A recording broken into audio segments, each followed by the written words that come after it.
pagi hari ini adanya Ibu Pastor Sarlin Matahero. Dan Anda boleh bergabung seperti biasa nanti untuk berinteraktif di sesi kedua, sekaligus juga mengirimkan pokok doa.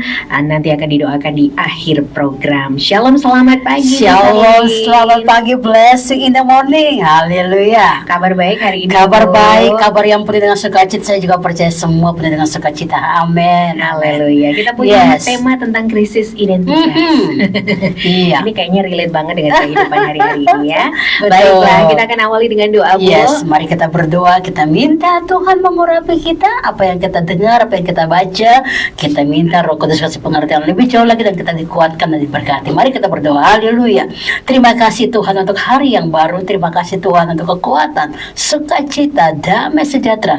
Terima kasih karena Engkau telah membangunkan kami dengan tubuh yang penuh dengan kemenangan, karena tubuh kami adalah bait Allah. Oleh karena bila firman Tuhan yang kami dengar, boleh kami diberkati. Tajamkan telinga roh kami, tajamkan mata roh kami, sebab yang kami dengar, yang kami baca, kami diberkati luar biasa. Bukakan rahasia-rahasia ilahi lebih jauh lagi buat kami, supaya kami dikuatkan dan kami diberkati. Dalam nama Tuhan Yesus kami bersyukur dan berdoa. Haleluya, amin. Terima kasih untuk hari ini kita berkumpul kembali dalam program Rise and Shine, dan saya percaya kita diberkati. Iya, kita lagi bicara tentang krisis identitas. Nah, ini penting, saudara, karena memang kenyataannya banyak orang belum tahu siapa dirinya.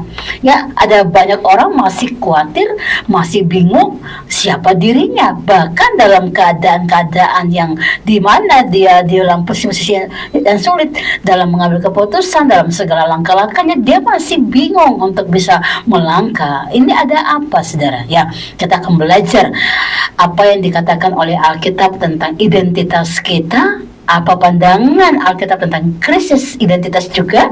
Dan biarlah hari ini kita semakin luar biasa dalam Tuhan, karena kita menemukan jati diri kita di dalam Tuhan. Ya, saya akan mulai dengan satu ayat. Kita akan baca dulu Yeremia 29 ayat yang ke-11 ya. Kita tahu dulu bahwa rancangan Tuhan buat kita itu adalah damai sejahtera dan bukan kecelakaan. Yeremia 29 ayat yang ke-11, demikianlah firman Tuhan. Sebab aku ini mengetahui rancangan-rancangan apa yang ada padaku mengenai kamu. Demikianlah firman Tuhan, yaitu rancangan damai sejahtera dan bukan rancangan kecelakaan, untuk memberikan kepadamu hari depan yang penuh harapan. Amin, haleluya. Janji Tuhan sudah katakan bahwa rancangan kepada engkau adalah damai sejahtera dan bukan kecelakaan. Tetapi ada masih banyak orang kehilangan tujuan hidup. Masih banyak orang yang masih cemas, masih takut, masih stres dengan kehidupannya sendiri. Masih banyak orang yang merasa rendah hati, rendah diri, artinya rendah diri ya, dan nggak punya kerendahan hati. Lalu muncul kemudian kesombongan, ya, tanpa disadari ada bagian-bagian yang dimana dia nggak percaya diri, siapa dirinya dia, ya, hidupnya masih mudah terpengaruh, ya, oleh orang lain. Ya, orang-orang masih bisa membohongi dia dengan kata-kata hoax, dan dia masih ikut terlibat di sana, rapuh dalam keadaan tertentu, ya. Bahkan hubungan dengan Tuhan pun sudah semakin rentan. Artinya sudah tidak lagi yang namanya punya kekuatan roh untuk bisa menyatakan kasih kepada Tuhan, apalagi kepada sesama. Nah, apa yang terjadi? Kita mau lihat dulu bahwa krisis identitas itu adalah sebuah identitas yang dimana kondisi seseorang, ya, yang harusnya berarah kepada Tuhan karena tahu siapa dirinya, ya, diciptakan, dibentuk serupa dan segambar dengan Tuhan, dan rancangan Allah buat dia adalah damai sejahtera, tetapi dia tidak mencapainya, ya. Siapa dirinya dia nggak tahu, untuk apa dia hidup dia nggak tahu, tujuannya apa dia nggak tahu. Nah, hal ini dapat menjadi karena apa, ya? Karena memang dalam lingkungan kehidupan keluarganya, rumah tangganya, atau mungkin juga ada luka-luka batin di masa lalu, ya. Kemudian ada banyak hal yang mungkin dia alami, yang namanya kegagalan berkali-kali. Nah, ini akhirnya dia mengalami yang namanya tidak tahu siapa dirinya, sehingga banyak kekecewaan yang muncul. Nah, ada mungkin saudara rasa-rasa juga kadang-kadang bingung ya dalam mengambil keputusan ya, kemudian mencari penerimaan diri ya. Kadang-kadang orang yang memang krisis identitas itu kemudian mulai bingung arah tujuan kehidupannya, dan yang berikut dia adalah mulai mencari penerimaan diri dari manusia. Makanya dia akan menggunakan cara apapun supaya dapat dipuji, dapat diterima ya, karena dia belum tahu siapa dirinya ya. Dan kadang-kadang juga sering membandingkan diri dengan orang lain, bahkan merasa frustasi, merasa tertekan, merasa bahkan terancam kalau ada orang-orang yang mungkin berhasil lebih daripadanya ya, dan dia mulai iri dan seterusnya. Ini bagian-bagian yang dikatakan ciri-ciri krisis identitas ya. Bahkan dia mudah terluka, mudah kecewa, bahkan juga mudah marah ya, bahkan tidak puas dengan diri sendiri. Kenapa? Karena selalu merasa kurang karena membandingkan diri dengan orang lain. Nah, ciri-ciri tentang krisis identitas ini selalu ada pada orang-orang yang memang terlihat dari apa? Kehidupan rohaninya. Kalau rohani seseorang tidak dewasa, nah ini kadang-kadang akhirnya tadi yang kita lihat ya, ciri-cirinya mulai bingung, frustasi ya, dia nggak punya arah tujuan kehidupan ya, bahkan mencari tadi penerimaan diri. Dia mulai membuat banyak sekali ya polemik-polemik untuk bisa diterima dalam diri orang lain, dalam lingkungan ya. Dan ini kadang-kadang terjadi tanpa kita sadar. Tapi saya mau katakan semua itu bisa terjadi karena apa? Terlihat dari hubungan kita dengan Tuhan. Kalau seseorang punya hubungan dengan Tuhan itu baik, saya percaya ya, dia akan bisa menerima dirinya, dia akan bisa tahu siapa dirinya, dia bisa tahu apa yang Tuhan lakukan dalam kehidupannya dia, sehingga dia bersukacita, dia nggak takut, dia nggak khawatir, dia punya tujuan kehidupan ya. Dia berbalik dari orang-orang yang mengalami krisis identitas. Ya, tapi saya mau katakan, Alkitab katakan tadi dalam firman yang kita baca dalam kitab Yeremia pasal 9 ayat 11 sangat jelas bahwa Tuhan tahu rancangan yang terbaik buat kita adalah rancangan membawa damai sejahtera dan bukan kecelakaan. Tapi kita akan belajar beberapa tokoh Alkitab yang juga pernah mengalami krisis identitas yang membuat mereka akhirnya juga berputus asa dan akhirnya mereka kehilangan arah. Tetapi ada beberapa orang juga yang memang akhirnya sadar diri lalu kembali sama Tuhan. Nah, kita di posisi yang mana? Saya mau bilang mari kita di posisi yang dimana kita tahu siapa diri kita, kembali ke jalan Tuhan, dan kita akan dipulihkan oleh Tuhan. Ya, kita juga lihat contoh pertama adalah seorang Petrus ya. Kita baca dalam Alkitab dulu, kitab Yohanes 21 ayat 15 sampai dengan ayat yang ke-19. Apa yang Alkitab katakan ya. Setelah dia menyangkal Yesus, Petrus merasa sangat bersalah dan kehilangan arah. Kita baca dulu Yohanes pasal 21 ayat 15 sampai dengan 19. Demikianlah firman Tuhan. Sesudah sarapan, Yesus berkata kepada Simon Petrus, "Simon, anak Yohanes, apakah engkau mengasihi aku lebih daripada mereka ini?" Jawab Petrus kepadanya, "Benar Tuhan, engkau tahu bahwa aku mengasihi engkau." Kata Yesus kepadanya, "Gembalakanlah domba-dombaku." Kata Yesus pula kepadanya untuk kedua kalinya, "Simon, anak Yohanes, apakah engkau mengasihi aku?" Jawab Yesus kepadanya, "Benar Tuhan, engkau tahu bahwa aku mengasihi engkau." Kata Yesus kepadanya, "Gembalakanlah domba-dombaku." Ayat 17, kata Yesus kepadanya untuk ketiga kalinya, "Simon anak Yohanes, apakah engkau mengasihi aku?" Maka sedih hati Petrus karena Yesus berkata untuk ketiga kalinya, "Apakah engkau mengasihi aku?" Dan ia berkata kepadanya, "Tuhan, engkau tahu segala sesuatu. Engkau tahu bahwa aku mengasihi engkau." Kata Yesus kepadanya, "Gembalakanlah domba-dombaku. Aku berkata kepadamu, sesungguhnya ketika engkau masih muda, engkau mengikat pinggangmu sendiri, dan engkau berjalan kemana saja engkau kehendaki. Tetapi jika engkau sudah menjadi tua, engkau akan mengulurkan tanganmu, dan orang lain akan mengikat engkau, dan membawa engkau ke tempat yang tidak kau kehendaki." Dan hal ini dikatakannya untuk menyatakan bagaimana Petrus akan mati dan memuliakan Allah. Sesudah mengatakan demikian, ia berkata kepada Petrus, ikutlah aku. Kita bandingkan Matius 26, mari kita buka sebentar ya. Ayat 69 sampai dengan ayat 72 kita baca ya. Matius 26 ayat 69 sampai dengan 72. Sementara itu Petrus duduk di luar di halaman. Maka datanglah seorang hamba perempuan kepadanya, katanya, "Engkau juga selalu bersama-sama dengan Yesus orang Galilea itu." Tetapi ia menyangkalnya di depan semua orang, katanya, "Aku tidak tahu apa yang kau maksud." Ketika ia pergi ke pintu gerbang, seorang hamba lain melihat dia dan berkata kepada orang-orang yang ada di situ, "Orang ini bersama-sama dengan Yesus orang Nazaret itu." Dan ia menyangkalnya pula dengan bersumpah, "Aku tidak kenal orang itu." Oke, lihat saudara ya. Jadi setelah Petrus menyangkal Yesus, Petrus merasa sangat bersalah dan kehilangan arah.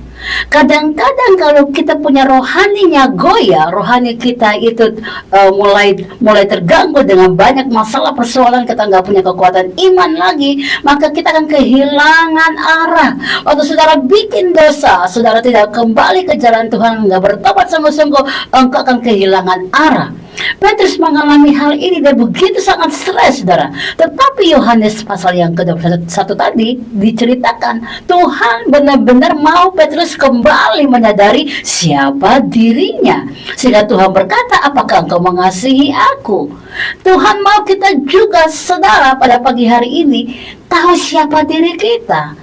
Semoga Tuhan juga bertanya sama kita, apakah kita mengasihi Tuhan, supaya tujuannya adalah kita kembali ke rancangan Tuhan yang adalah damai sejahtera. Atau saudara berbuat salah, saudara berbuat dosa, Tuhan mau satu, kembalilah kepada Tuhan. Dan atau engkau kembali, engkau akan menemukan jati dirimu sesungguhnya di dalam Tuhan.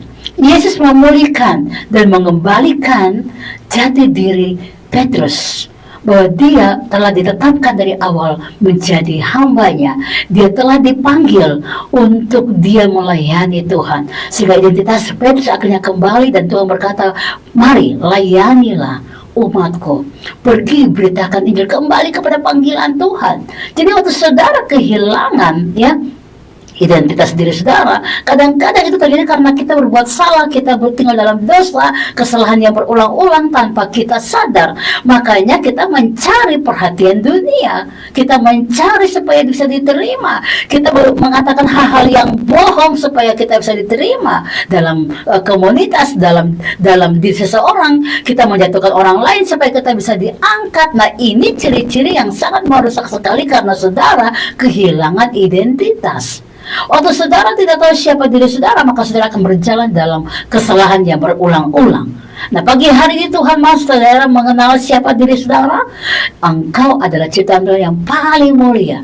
Engkau sangat berharga dan Tuhan mau engkau kembali kepada Tuhan. Waktu engkau telah berbuat dosa, kembali sama Tuhan. Waktu engkau kedapatan salah dengan mulutmu, kembali sama Tuhan minta ampun. Waktu engkau kedapatan salah dengan pikiranmu, kembali sama Tuhan minta ampun. Waktu engkau kedapatan salah dengan hatimu, kembali sama Tuhan minta ampun. Waktu engkau kedapatan salah dengan tindakanmu, dengan sikapmu, kembali sama Tuhan minta ampun. Ya saudara ya, kita lihat contoh yang kedua, Raja Daud. Ya, dia mengalami krisis identitas saat dia berbuat dosa. Ya, setelah dia berbuat dosa, Daud merasa bersalah, tidak layak, dan takut akan segala hal yang dia pikirkan, bahwa dia sudah mulai dengan roh, kenapa dia akhir dalam daging. Ya, kita baca dulu ya ayat-ayat ini saudara bisa mengerti. Mazmur 51 ayat 3 sampai dengan ayat yang ke-6. Kita baca ya. Mazmur 51 ayat 3 sampai dengan yang ke-6. "Kasihanilah aku ya Allah menurut kasih setiamu. Hapuskanlah pelanggaranku menurut rahmat-Mu yang besar. Bersihkanlah aku seluruhnya dari kesalahanku, dan tahirkanlah aku dari dosaku, sebab aku sendiri sadar akan pelanggaranku, aku senantiasa bergumul dengan dosaku. Terhadap engkau sajalah aku telah berdosa, dan melakukan apa yang kau anggap jahat, supaya ternyata engkau adil dalam putusanmu, bersih dalam penghukuman-Mu. Ayat 10 sampai dengan ayat 13 kita baca sama-sama, masih dalam Mazmur 51 ayat 10 sampai dengan 13. Haleluya. Biarlah aku mendengar kegirangan dan sukacita, biarlah tulang yang Kau remuk Haleluya. bersorak kembali. Sembunyikanlah wajah-Mu terhadap dosaku, hapuskanlah segala kesalahanku. Jadikanlah hatiku tahir, ya Allah, dan perbaharuilah batinku dengan roh yang teguh. Haleluya. Jadi waktu Daud berbuat dosa, dia mulai kehilangan arah. Memang seseorang yang dikatakan Kristen atau sudah percaya Tuhan, kalau dia nggak mengalami pertobatan sejati, tidak mengalami pertobatan sungguh-sungguh, akan kehilangan jati dirinya, krisis identitas. Makanya dia akan terus jatuh di lubang yang sama. Dia akan, maaf kata sering buat onar, buat keadaan-keadaan yang sangat merugikan orang lain tanpa dia sadar. Dan waktu dia mungkin melihat orang-orang yang dia gak suka itu jatuh, dia akan bertepuk tangan, dia akan senang. Nah, ini orang-orang yang ciri-ciri krisis identitas, saudara, Dan di hari-hari ini kalau saudara mendapati orang seperti ini, mari ajak mereka kembali ke jalan Tuhan. Karena tanpa sadar mereka merusak bukan cuma diri mereka sendiri, tapi juga orang-orang sekitar mereka dengan tadi pandangan-pandangan yang salah, dengan karakter yang semakin hari semakin tidak benar. Nah, ini kita mesti lihat waktu Daud jatuh dalam dosa, dia merasa kehilangan arah, dia merasa tidak layak, dia merasa kehilangan segala kepercayaan. Nah, yang bagusnya Daud adalah dia mulai berdoa minta pengampunan Tuhan. Dia minta Tuhan kembalikan ke jalan Tuhan. Bahkan dia pernah mengalami sukacita melayani Tuhan, main kecapi dan gambus, dia menari-nari buat Tuhan. Tapi saat jatuh dalam dosa, semuanya jadi gelap, jadi sia-sia. Tapi dia kembali berdoa sama Tuhan, minta Tuhan mengampuni dan melayakkan dia. Dan akhirnya Tuhan pulihkan dia. Akhirnya Tuhan bangkitkan dia kembali. Dan Tuhan pakai dia lebih lagi menjadi Raja Israel. Nah, mari kita belajar melihat bahwa ada banyak orang-orang yang mengalami krisis identitas dan akhirnya merusak dirinya dan juga merusak orang lain. Yang ketiga adalah contoh dari anak yang hilang. Kita baca dalam kitab Lukas pasal yang ke-15. Apa yang terjadi dengan anak ini kita tahu semua, tetapi saya mau katakan satu hal, waktu anak ini kehilangan arah, dia nggak tahu tujuan kehidupannya karena dia tadi membiarkan hidupnya dengan keinginan daging, merusak dirinya, dan waktu dia jauh dari ayahnya, dia kehilangan arah kehidupannya. Lukas 15 ayat 11 sampai dengan ayat yang ke-15, kita baca dulu ayat ini. Yesus berkata lagi, ada seorang mempunyai 2 anak laki-laki. Kata yang bungsu kepada ayahnya, "Bapa, berikanlah kepadaku bagian harta milik kita yang menjadi hakku." Lalu ayahnya membagi-bagikan harta kekayaan itu di antara mereka. Beberapa hari kemudian anak bungsu itu menjual seluruh bagiannya itu, lalu pergi ke negeri yang jauh. Di sana ia memberoskan harta miliknya itu dengan hidup berfoya-foya.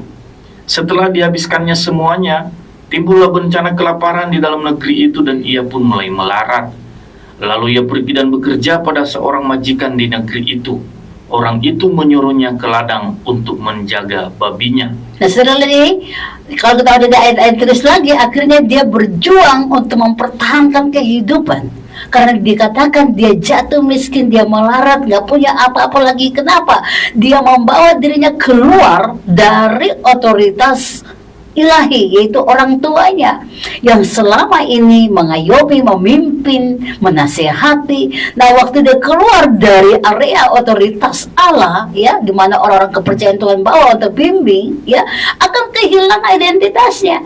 Karena yang terjadi adalah waktu dia mendapatkan bagian dari harta yang dibagi oleh orang tuanya, dia pergi memfoya-foyakannya, dia menjual segala-galanya, lalu jatuh miskin. Nah, kadang-kadang waktu saudara juga keluar dari otoritas Allah, kita akan kehilangan arah, saudara. Kita kalau nggak dibimbing atau dibina dalam pengembalaan, dalam binaan seorang pemimpin rohani, kita akan kehilangan arah. Anak yang hilang ini pergi meninggalkan rumah, hidup sia-sia, dan dia akhirnya kehilangan segala-gala kepercayaannya. Tetapi tentu seorang ayah waktu anaknya kembali akan tetap menerima, sama saudara dengan kita. Ya, Bapa yang kekal selalu menerima kita kalau kita mau kembali sama Tuhan. Jadi ada beberapa poin penting yang kita boleh dari 3 tokoh yang tadi, saudara. Yang pertama, Petrus kehilangan arah, tapi Allah selalu panggil pulang untuk ingat kembali panggilannya. Sehingga Tuhan berkata, "Apakah kau mengasihi aku?" sampai 3 kali, dan Tuhan sengaja bertanya 3 kali supaya dia ingat. Petrus ingat akan panggilan Tuhan dan kembali ke jalan Tuhan. Daud juga sama, jatuh dalam dosa. Dan waktu dia jatuh dalam dosa, dia mau kembali dengan minta ampun sama Tuhan. Dan akhirnya Tuhan memulihkan keadaannya dan dia diangkat menjadi raja. Lalu anak yang bungsu yang hilang, ya, anak yang hilang tadi, bungsu yang pergi jauh, lalu memfoya-foyakan hartanya, menjualnya, jatuh miskin, saudara, ya, dan kehilangan arah karena dia keluar dari otoritas ilahi, dari bimbingan, dari keluarga, dari orang tua yang bisa menasihati, mengawasinya, ya. Dia ingin hidup bebas dan akhirnya kehilangan segala-galanya. Kadang-kadang kita kehilangan identitas diri karena kita tidak ada di dalam kontrol seorang yang bisa mengayomi kita. Mari kita belajar untuk melihat bahwa Tuhan mau kita kembali pagi hari ini supaya kita tidak mencari-cari perhatian dari orang lain, supaya dipuji, supaya diangkat. Kita udah selesai dengan diri kita, saudara. Kita udah beres dengan diri kita, karena kita harus mengenal siapa diri kita di dalam firman Allah yang hidup. Alkitab katakan tadi bahwa rancangan Allah adalah damai sejahtera dan bukan kecelakaan. Tapi kita mesti tahu siapa diri kita supaya kita menjadi orang-orang yang tidak membiarkan kehidupan kita sia-sia dalam segala sesuatu yang akhirnya kita kehilangan arah tujuan kehidupan. Waktu seseorang tahu siapa dirinya, dia belajar untuk melihat kepada kehendak Allah. Saya percaya dia akan berkata, "Saya sudah selesai dengan diri saya. Saya sudah beres dengan diri saya." Makanya orang-orang seperti ini tidak akan pernah merasa luka walaupun disakiti, karena dia udah tahu siapa dirinya. Orang-orang seperti itu tidak akan membalas jahat dengan jahat karena dia tahu siapa dirinya. Orang-orang seperti itu akan punya kasih yang besar, bisa mengampuni orang-orang yang bersalah kepada dia berkali-kali lipat. Berapa kali pun mereka berbuat jahat, dia bisa mengampuni. Kenapa? Dia udah beres dengan dirinya. Dia sudah mendapatkan kasih Tuhan yang sempurna. Dia sudah melihat siapa dirinya. Dia adalah seorang yang sangat berharga di mata Tuhan. Dia tahu siapa dirinya, jadi dirinya dalam Tuhan, sehingga dia nggak menuntut balas lagi, dia malah mengampuni. Nah, ini penting pagi hari ini. Kalau saudara sudah menemukan jadi di dalam Tuhan, saya percaya saudara akan mudah mengampuni. Saudara akan mudah memberikan ruang kepada orang lain untuk mereka diangkat. Saudara akan mudah untuk memberikan ruang kepada orang-orang untuk mau belajar dalam segala hal dan tidak menghalangi siapapun untuk mau bertemu atau berjumpa dengan Tuhan, dalam arti saudara mendukung, saudara membangun, dan saudara tidak memangkas atau memahat pertumbuhan rohani orang. Dalam arti begini, kadang-kadang tanpa sadar, waktu saudara menjelekkan orang-orang di depan seseorang yang mungkin harusnya engkau bimbing, engkau bina, tanpa sadar engkau telah mematahkan atau memotong kerohanian orang itu sendiri yang mendengarkan ceritamu. Jadi kita belajar mendukung orang-orang karena kita sudah menerima jati diri kita di dalam Tuhan. Kitab Mazmur 139 ayat 14, ya, Daud benar-benar menyadari siapa dirinya sehingga dia sudah beres dengan kehidupannya dan dia memuliakan Tuhan dengan kehidupannya. Mazmur 139 ayat yang ke-14. Haleluya.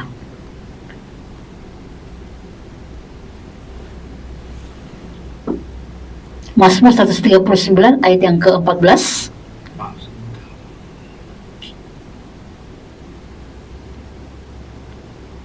Mazmur 139 ayat yang ke-14. Iya. Demikianlah firman Tuhan.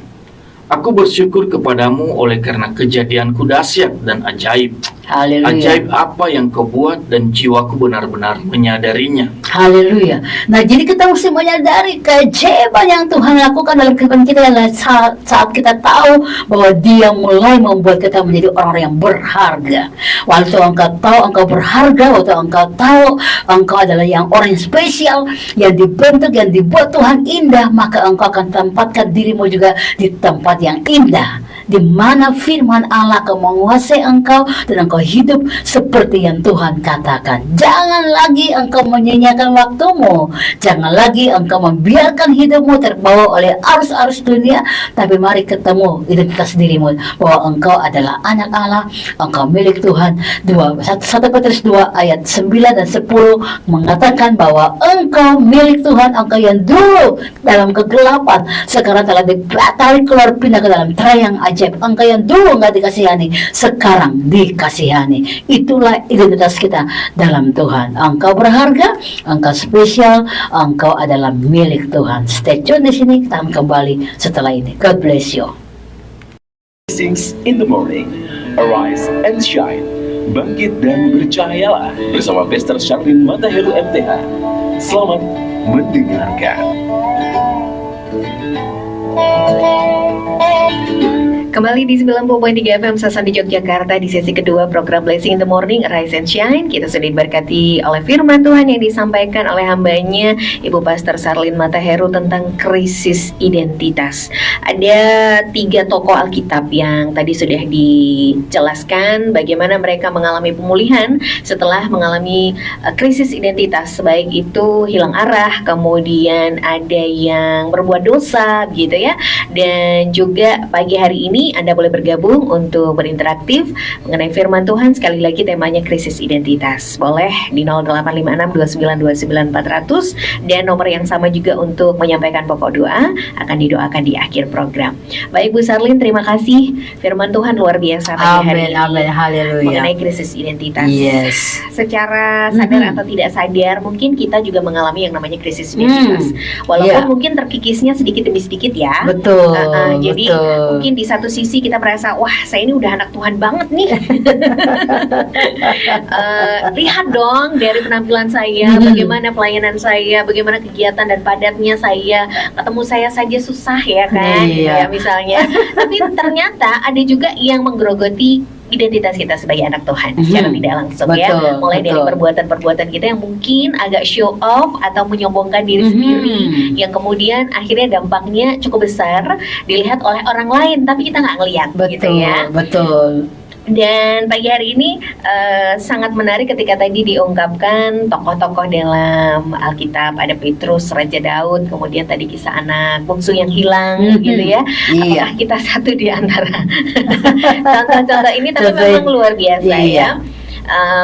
Tiap dari kita pernah mengalami yang namanya hilang arah, atau mungkin ya bukannya nggak mungkin sih, pasti mungkin ya berbuat dosa. Iya, kita bukan malaikat soalnya. Iya. Tapi kemudian kembali kita diingatkan bahwa apakah kita sudah bisa mencapai kondisi di mana kita hanya berfokus pada Tuhan. Betul. Bagaimana lingkungan kita tumbuh, apakah luka batin, kepahitan yang bertahun-tahun kita alami itu juga menggerogoti krisis, menjadikan kita mengalami krisis identitas sebagai anak Tuhan. Karena kalau dibilang krisis identitas, mungkin orang nggak mau ya disorot sebagai enggak, saya tetap anak Tuhan gitu ya. Sebenarnya tanda yang pasti yang bisa kita rasakan, Bu, kalau kita mau berdiam diri, mendengarkan firman Tuhan, kemudian merasakan apakah saya mengalami krisis identitas, itu apa, Bu Charlene? Iya, paling terlihat adalah sudah mulai negatif. Nah, itu sangat ciri paling pertama. Paling gampang. Tanpa sadar gitu. Waktu ada orang bawa info, kita dulu itu waktu orang bawa info, kita pasti akan arahnya enggak positif. Gitu. Oh, enggak apa-apa, ini lagi itu gitu ya. Ini sekarang enggak. Oh ya, makanya kemarin itu. Jadi orang kalau krisis identitas, salah satu ciri yang bahkan ini tak terlihat, saudara, tak terlihat oleh orang lain, bahkan diri sendiri nggak tahu. Nah, rupanya apa? Paling sering negatif dengan cara yang sederhana. Waktu mendapat info, kita langsung ya itu tadi negatif. Nah, ini sudah mulai kehilangan identitas diri. Karena waktu saudara tahu siapa diri saudara, pasti saudara tidak akan terfokus dengan omongan apapun yang berita yang disampaikan. Engkau akan bisa mengelola, memikirkan dengan baik. Engkau tidak akan mudah merasa goyah dengan berita-berita seperti itu. Jadi mulai goyah intinya. Negatif itu datang karena udah mulai goyah. Nah, kenapa? Coba cek. Mungkin 3 hari yang lalu ada sesuatu yang engkau sedang lakukan tanpa engkau sadar, itu membuat engkau punya hati nggak nyaman. Nah gitu. Lalu akhirnya terbawa waktu orang bawa berita yang memang belum tentu itu benar, engkau malah yang justru menyampaikan hal yang negatif dari berita yang nggak benar itu. Nah itu terlihat. Nah bayangkan kalau itu terjadi di 1 bulan ini gitu ya, engkau ada hati yang nggak nyaman gitu ya, ada hati yang nggak enak, lalu engkau tanpa sadar udah ada luka, mulai ada luka tergores. Nah itu akan muncul hal-hal yang negatif. Paling sering yang pertama ciri-cirinya itu. Oke, baik. Jadi mulai kita lihat apakah kita merespon kabar burung itu langsung dengan respon yang negatif. Betul. Jadi mudah goyah itu ngeri gitu saudara. Bahkan engkau merasa kok kayaknya kita gampang dibohongi. Nah itu tuh. Karena orang kalau percaya diri dia tidak akan mudah dibohongi, tanda kutip. Jadi waktu saudara mendengarkan berita si A, si B, si C, jangan langsung dikomplitkan dengan pikiran yang negatif. Itu apalagi dibumbui gitu ya Bu. Tadi dikonflikkan dengan pikiran yang negatif, jadi akhirnya jadinya parah gitu saudara. Lalu nanti itu karena waktu mungkin oknum yang diceritakan adalah oknum yang memang tanpa sadar engkau pernah bermasalah dengan dia. Nah ini bahaya, paling sering waktu engkau pernah bermasalah atau engkau gak enak, bahkan gak bermasalah sekalipun, tapi engkau ada unsur iri hati, ada unsur dengki. Nah ini bahaya saudara. Bahkan bukan cuma itu, ada unsur mau cari perhatian. Nah ini mengeri sekali. Jadi ada hal-hal yang memang terjadi tanpa sadar, itu akhirnya membuat kita goyah. Kita punya pertahanan yang tadinya bagus, pola pikirnya bagus, kok jadi miring oleh agak karena doyong begitu ya. Oke, karena disinggung tentang goyah, kemudian tadi caper, cari perhatian. Nah, mengapa identitas yang dibangun berdasarkan mungkin prestasi, penampilan ya, yang terlihat atau pengakuan orang lain itu lebih mudah goyah, Bu? Iya, karena memang itu itu orang memang pakai baju dari luar doang gitu. Sementara kita perlu alami inner beauty dari dalam gitu. Nah dari dalam itu tertancap oleh karena apa? Firman Tuhan di dalam saudara. Makanya saya katakan kalau engkau mengalami firman Tuhan dari dalam, engkau akan melihat kemenangan demi kemenangan terjadi. Nah ada akar-akar masalah di mana dalam Alkitab mereka percaya pada kebohongan musuh, melupakan firman Tuhan, ya, terluka di masa lalu. Kita baca ayat-ayat ini kita ngerti. Jadi Alkitab juga sudah mencatat bahwa ada orang-orang yang tadi krisis identitas tanpa sadar. Kenapa bisa terjadi? Tadi karena percaya kepada kebohongan. Nah ini Yohanes 8 ayat 44. Kita baca dulu. Yohanes 8 ayat 44. Demikianlah firman Tuhan. Iblislah yang menjadi bapamu dan kamu ingin melakukan keinginan-keinginan bapamu. Ia adalah pembunuh manusia sejak semula dan tidak hidup dalam kebenaran. Sebab di dalam dia tidak ada kebenaran. Apabila ia berkata dusta, ia berkata atas kehendaknya sendiri. Sebab ia adalah pendusta dan bapa segala dusta. Jadi kita dibohongin itu ya, oleh karena tadi kita punya kehidupan rohani itu nggak dalam. Jadi kita akhirnya nggak peka lagi apakah ini baik, apakah ini tidak. Kita nggak peka lagi. Sementara Roma 12 ayat 2 berkata apa? Berubahlah pemurahan budimu supaya engkau bisa mengerti mana yang baik, mana yang tidak. Berubahlah dalam karaktermu setiap hari. Karaktermu harus berubah, dibangun supaya engkau punya hati nurani itu ngerti gitu. Dan engkau bisa peka, oh ini baik atau tidak, itu engkau bisa tahu, paling tidak menimbang-nimbang saudara. Kalau aku bicara begini, apakah ini benar? Kalau aku bicara begini, apakah ini membangun? Kita coba cek 1 Korintus pasal yang ke-10 ayat 23. Ini baik untuk kita bisa cek tingkat rohani kita. Jadi orang yang sudah tahu siapa dirinya, dia akan punya kehidupan keputusan yang sangat-sangat dewasa, bijak, karena dia tidak gampang mendengarkan isu-isu. 1 Korintus 10 ayat 23 kita baca. Haleluya. Segala sesuatu diperbolehkan benar, tetapi bukan segala sesuatu berguna. Segala sesuatu diperbolehkan benar, tetapi bukan segala sesuatu membangun. Jadi kita jangan cuma stop di benar. Tapi apakah itu berguna? Berguna buat dia, berguna buat saya. Kalau saya berkata begini, kalau saya buat begitu, apakah ini berguna buat dia, berguna saya? Dan yang paling penting yang ketiga ini tingkat kedewasaan kita. Apakah kita membangun? Kalau saya bicara begini, apakah membangun dia, membangun saya? Gitu, saudara. Apakah kalau saya lakukan ini, membangun dia, membangun saya? Ini jadi saudara harus cek sampai situ. Berguna dan membangun. Nggak cukup sampai di benar tanda kutip. Karena kebenaran manusia kita sendiri kadang-kadang muncul di situ.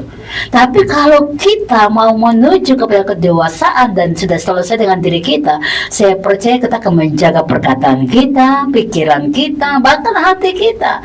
Kalau saya berpikir begini, itu kita menimbang, ini dosa apa tidak ya kalau saya pikir begini. Apalagi kalau saya berkata-kata begini, ini berguna enggak, ini membangun apa tidak, harus cek sampai di situ. Nah, itu orang-orang yang punya identitas diri yang di dalam Tuhan. Dia mengerti sekali siapa dirinya sehingga tidak membiarkan pikirannya diobrak-abrik dengan hal-hal yang negatif, tidak membiarkan dirinya jatuh dalam segala sesuatu yang tidak benar, tapi dia percaya firman Allah dan dia kuat dalam firman Tuhan. Haleluya. Haleluya, luar biasa. Sudah komplit ya. Bahkan dalam firman Tuhan tadi dikatakan mungkin kalau dalam bahasa sehari-hari apapun yang kita lakukan kita harus menimbang terlebih dahulu. Betul. Ya, apakah dampaknya misalnya mau tunjuk orang nih, paling gampang bikin story lah ya. Misalnya nih bikin story ya, kalau saya tangkapnya itu harus ditimbang dulu. Apakah itu menuju ke satu orang atau ke orang lain, bahkan ke diri sendiri. Betul. Gitu ya. Betul. Apakah itu bisa merobohkan atau menghancurkan orang? Iya. Apakah itu malah membangun semuanya? Betul. Jadi gini, itu membuat kita jadi bijak gitu. Iya, betul. Ya, jadi gini, benar menurut kita belum tentu benar secara umum dalam segala hal. Waktu engkau melayani pun sekalipun dalam pelayanan itu namanya pelayanan, tapi harus mengerti apakah ini benar secara orang dunia umum bisa terima. Makanya contoh Paulus itu luar biasa. Kalau aku dengan orang Yahudi, aku akan seperti orang Yahudi. Kalau aku dengan orang Yunani, aku akan seperti orang Yunani. Dengan kata lain, dia mau membaur untuk mengenal yang namanya budaya setempat, supaya apa, ada tujuannya. Sedapat mungkin aku bisa membawa orang-orang untuk mengenal siapa Tuhan sehingga mereka tinggalkan hidup yang lama. Dia mencoba untuk mencari tahu yang ini benar menurut aku, tapi belum tentu benar menurut secara umum. Nah, ini saudara ya, berguna bagi aku tapi belum tentu berguna bagi orang lain. Apalagi ini membangun aku tapi membangun orang lain apa enggak. Ini penting saudara. Kalau saudara sudah mencoba menimbang sampai di titik-titik dewasa seperti itu, wah, Anda udah mantap, identitasnya udah punya. Iya. Kalau dengan kondisi yang sekarang ini banyak orang yang mengalami krisis identitas ya, Bu. Sebenarnya peran keluarga, kemudian peran gereja, gitu ya. Yang apa sih, bagaimana keluarga dan gereja itu bisa membantu seseorang yang sedang mengalami krisis identitas? Mungkin kita juga ada 1-2 keluarga yang sudah terlihat, atau bahkan dalam komunitas yang lebih besar. Nah, sebenarnya peran keluarga bahkan gereja itu seperti apa, Bu? Iya, dari rumah sebenarnya, dari rumah, karena 24 jam kita dengan semua anggota keluarga kita, gitu ya. Waktu saudara contoh seorang istri bangun dan mempersiapkan makanan, gitu ya, lalu menyambut anak-anaknya untuk makan, itu dia sudah melayani dengan hati yang menerima. Anak-anak juga merasa diterima. Artinya dari rumah hal-hal yang sederhana yang kita lakukan dengan baik, dengan hati kita ya, kepada keluarga kita, mereka udah menerima siapa diri mereka dalam keluarga, sehingga mereka tidak mencari lagi yang namanya cari perhatian di luar. Nah, banyak anak-anak kita yang intinya bahkan mereka membuat onar tanda kutip di lingkungan mereka karena keluarga nggak memberikan perhatian. Jadi mereka membuat ya rusuh tanda kutip gitu di luar sana karena mereka sedang mencari perhatian.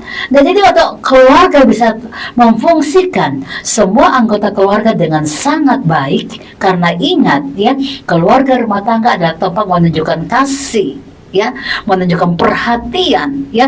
Keluarga adalah tempat memotivasi pertama. Ini kan ciri-ciri kita mulai dari rumah, menunjukkan perhatian, sehingga seisi keluarga kita nggak perlu lagi cari perhatian di luar. Jadi anak-anak saudara kalau lihat zaman sekarang ya, sedang tawuran ya, sedang main di luar dan pulang malam katanya membuat masalah. Coba lihat, mungkin di rumah dia nggak mendapatkan tadi kasih, nggak mendapatkan perhatian, nggak mendapatkan yang namanya motivasi, nggak mendapatkan yang namanya ada tempat yang tenang karena setiap hari dia lihat keluarga bertengkar. Jadi yang pertama dari rumah dulu.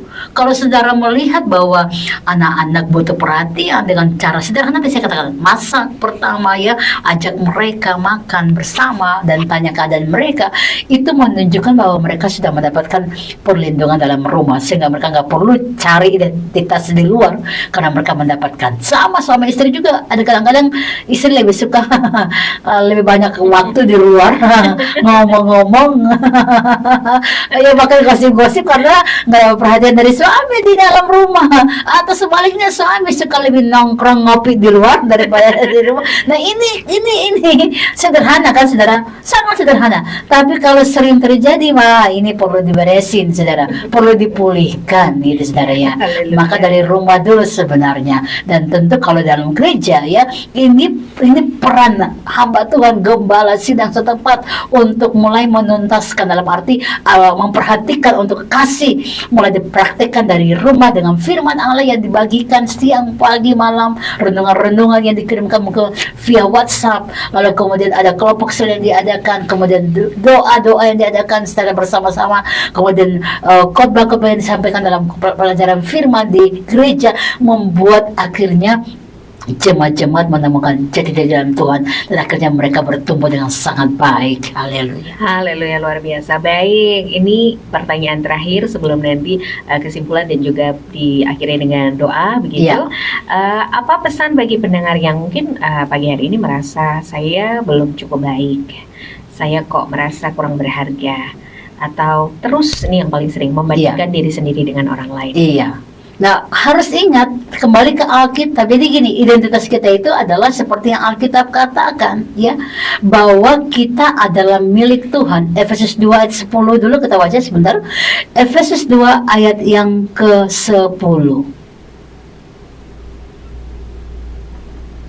Demikianlah firman Tuhan.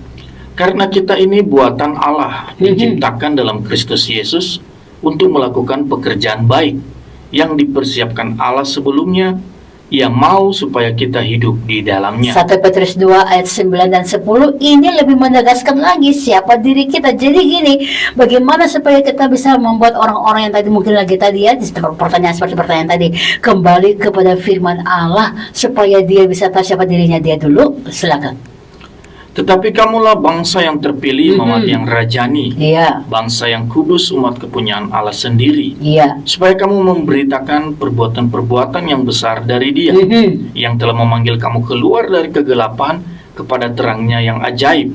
Kamu yang dahulu bukan umat Allah, tetapi yang sekarang telah menjadi umatnya, yang dahulu tidak dikasihani, tetapi yang sekarang telah beroleh belas kasihan. Amin, haleluya. Jadi yang pertama, kenali dirimu melalui firman Tuhan.